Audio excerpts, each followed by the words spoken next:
le diabète c'est un trouble de l'assimilation, de l'utilisation et du stockage des sucres qu'on a dans l'alimentation. C'est-à-dire que quand on consomme des produits sucrés, ou même des aliments qui vont apporter des sucres lents comme les pâtes, le riz, les patates ou le pain, ce sucre alimentaire qui va être absorbé dans le sang va se transformer en glucose et on a un organe qui s'appelle le pancréas, va détecter la présence de glucose dans le sang et va aller sécréter une hormone qui est dans le pancréas, l'insuline, pour pouvoir utiliser ce glucose dans le sang, dans les tissus, dans nos muscles, dans le tissu adipeux, dans nos muscles et dans notre foie. En fait, c'est pour donner de l'énergie et également donner des réserves pour le corps. Et quand on est diabétique, malheureusement, ce fonctionnement ne marche plus du tout parce que soit le pancréas n'arrive plus à fabriquer correctement l'insuline, donc c'est ce qu'on appelle le diabète de type 2, le diabète gras. C'est souvent des gens qui sont en excès de poids et le fait d'avoir beaucoup de graisse stockée au niveau abdominal va comprimer le pancréas pour pouvoir sécréter, libérer l'insuline. Donc il y a encore d'insuline, mais le corps aura des difficultés pour éliminer le glucose. Et après, soit les cellules qui fabriquent de l'insuline vont être complètement détruites, n'existeront plus, et c'est ce qu'on appelle le diabète de type 1. Donc ce sont des gens, souvent des jeunes personnes, ça touche souvent les enfants à partir de l'âge de 4-5 ans, liés en général à une maladie auto-immune. Par exemple, les oreillons peuvent provoquer un diabète, peut détruire ces cellules qui fabriquent l'insuline dans le pancréas.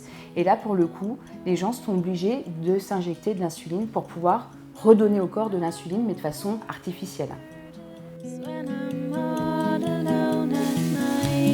This one's out to bring you down, yeah. This one's willing to destroy, so run for cover. La recette pour les diabétiques que je propose est une recette qui est parfaitement adaptée forcément pour le diabète parce qu'on va retrouver dans la recette du cabillaud avec les tagliatelles et les champignons, forcément les associations alimentaires du plat principal avec la protéine, le poisson, et en plus dans le poisson on va retrouver des oméga 3, de très bonne qualité de graisse, notamment pour les diabétiques, pour limiter le risque cardiovasculaire.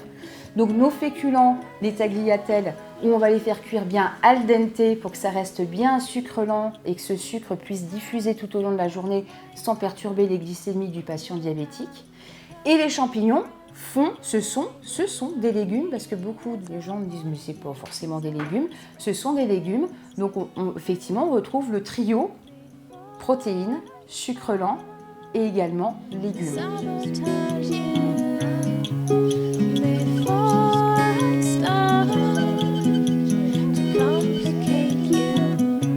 Le crumble aux pommes, je voudrais juste montrer par cette recette qu'effectivement, un diabétique, il peut manger un crumble aux pommes, même en mettant du vrai sucre. Je préfère qu'on garde du bon et du vrai sucre, mais qu'on en mette en moindre quantité. Donc dans la recette, effectivement, il y aura moins de quantité de sucre que dans une recette traditionnelle. Mais au moins, patient diabétique, il pourra se faire plaisir en ayant un petit dessert sympa et de changer des yaourts à 0% ou alors des flans à l'aspartame.